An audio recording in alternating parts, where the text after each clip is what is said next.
حضرت ابن عباس رضی اللہ عنہما سے روایت ہے کہ انہوں نے کہا، جب یہ آیت نازل ہوئی، تمہارے دلوں میں جو کچھ ہے اس کو ظاہر کرو یا چھپاؤ، اللہ اس پر تمہارا مواخذہ کرے گا۔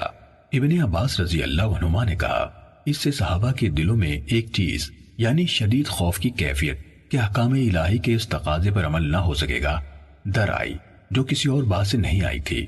تب نبی صلی اللہ علیہ وسلم نے فرمایا، کہو ہم نے سنا اور ہم نے اطاعت کی اور ہم نے تسلیم کیا۔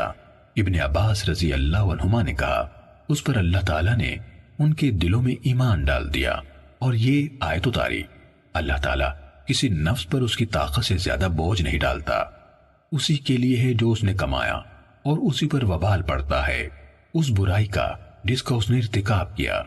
اے ہمارے رب، اگر ہم بھول جائیں یا چوک جائیں تو ہمارا مواخذہ نہ کرنا۔ اللہ نے فرمایا، میں نے ایسا کر دیا۔